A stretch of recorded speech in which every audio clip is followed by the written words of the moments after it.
There's a moment that repeats itself in Amish life so often that outsiders can miss what it really is. A long table.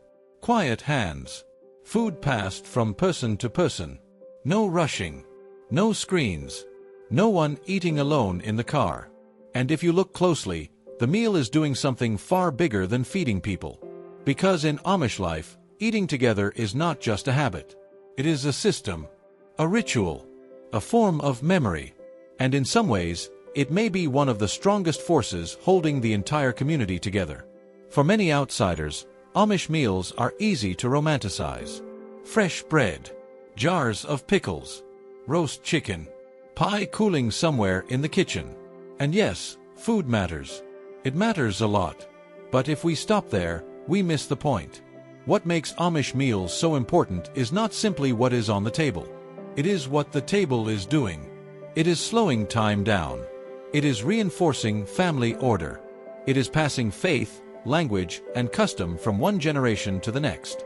It is turning everyday life into something shared instead of fragmented. And in a culture built around community, humility, and mutual dependence, that may be one of the most important things of all. Today, there are more than 400,000 Amish people across hundreds of settlements in the United States, Canada, and even one settlement in South America. They are not all identical. Practices vary by affiliation, district, and community. But across those differences, one theme appears again and again. Life is organized in a way that keeps people closely tied to home, church, and one another. And that is where the story of Amish meals really begins. If you want to understand why the Amish eat together so often, you have to begin with a simple fact. Amish life has historically been built around proximity. Home is not just where you sleep. In many Amish households, home is also where work happens, where children are socialized, where faith is practiced, where neighbors gather, and where the rhythms of the day are set. Even as many Amish have moved beyond farming into trades, shops, markets, and construction, the culture still places extraordinary weight on family life, community bonds, and choices that protect those bonds from being weakened by modern habits and technologies.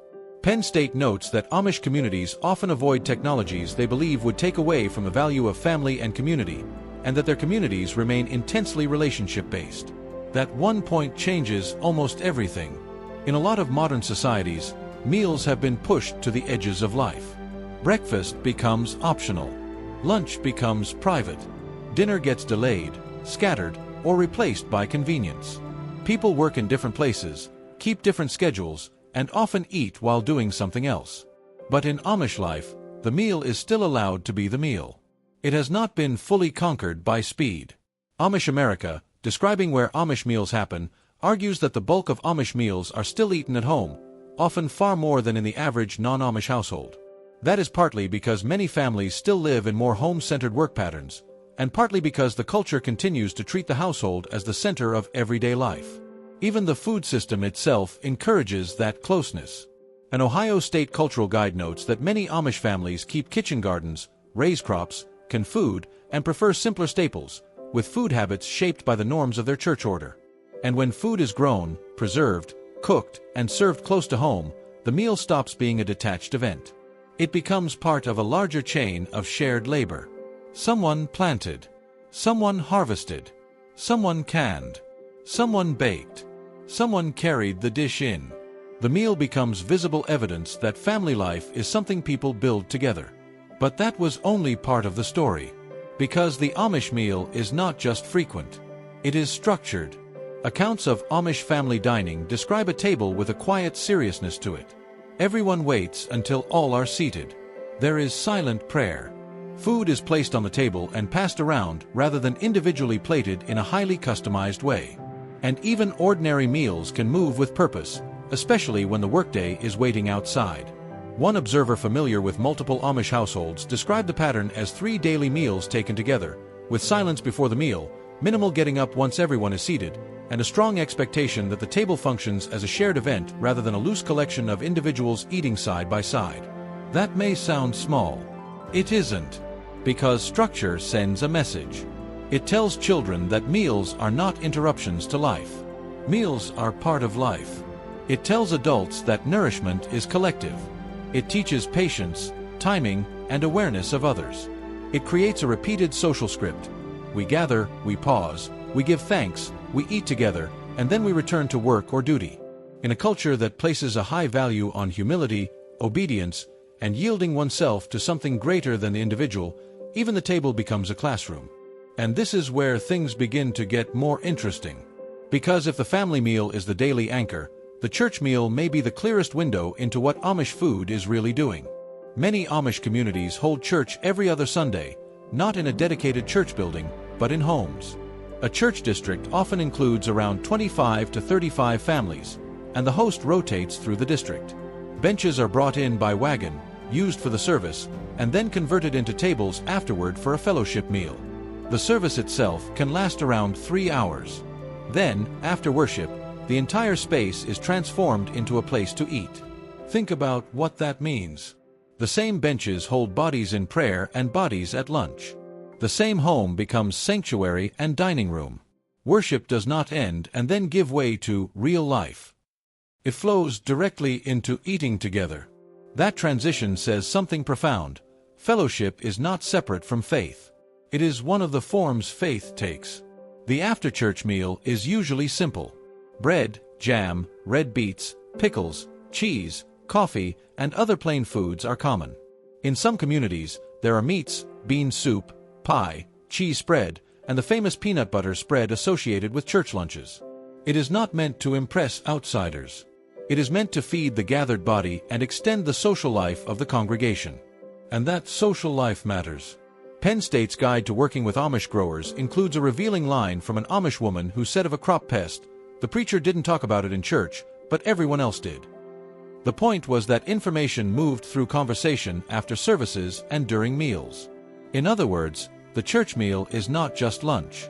It is part of the Amish communication network. News travels there. Problems are discussed there. Trust is built there. You could almost call it an information system without calling it that. A world of relationships, carried by face-to-face presence. And once you see that, you start to realize that Amish meals are doing the work that many modern institutions try to outsource to apps, schedules, and formal systems. Meals circulate news. Meals reinforce belonging. Meals let elders observe youth, families reconnect, neighbors compare burdens, and the whole community quietly monitor itself without turning everything into a meeting. But the meaning of the table goes even deeper than communication. Sometimes, you only understand the power of a ritual when you see what happens when someone is excluded from it.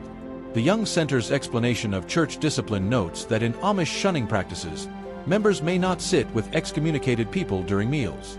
That detail is striking, not because it is cruel in a sensational sense, but because it reveals just how symbolically important the table really is. If eating together were merely practical, it would not carry this weight. But it does. To sit at the table is to share fellowship. To lose that place is to feel, in a very tangible way, what separation from the community means. So when the Amish eat together, they are not only sharing food. They are reaffirming who belongs to whom. That same logic appears in moments of joy. Take Amish weddings. In many communities, especially in places like Lancaster County, weddings are large, all-day affairs often held in the colder months when farm labor is lighter. They may take place on Tuesdays or Thursdays. Hundreds of guests can attend. Temporary spaces are prepared. Bench wagons bring in seating, dishes, and flatware. And crucially, meals are not some secondary detail added onto the event. They are central to how the day actually works. In Lancaster County, some weddings may host around 400 to 600 guests, with people eating in shifts. Another account from Amish Heritage describes communities preparing for 250 to 350 people, with the week before the wedding filled with cleaning, organizing, and food preparation by extended family and church women. A few women are specifically assigned to the cooking, and meals are carefully staged so that the day can absorb a huge number of people without collapsing into chaos. The menu itself can be generous and familiar. Chicken, stuffing, mashed potatoes, celery, gravy, pies, donuts, and sweets made in astonishing quantities. But the real story is not abundance for its own sake. The real story is organization in service of belonging. A wedding meal in Amish life does several things at once. It feeds a crowd, yes, but it also reveals a chain of obligation and care. Relatives come early. Women cook. Buildings are cleaned. Horses are accommodated. Benches are set. Dishes are washed. Youth gather.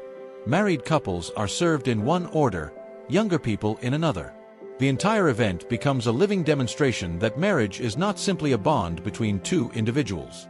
It is the joining of two people inside a community that is expected to sustain them. What makes this even more interesting is that the meal is not only a celebration of the couple. It is a reminder to everyone watching. This is how Amish life continues. Not mainly through slogans, not through branding, not through public performance, through repeated acts of gathering, feeding, helping, and witnessing.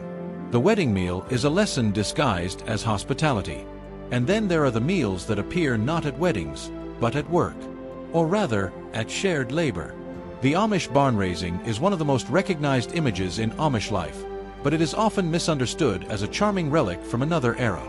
In reality, it is a highly practical expression of mutual aid. A barn may be raised when a young family is getting started or after a fire or other hardship. Men arrive early. Master builders organize the labor. Materials and help may be donated. Youth and children take part. Hundreds can attend as workers, helpers, or observers. And once again, food is not decoration around the edges of the event.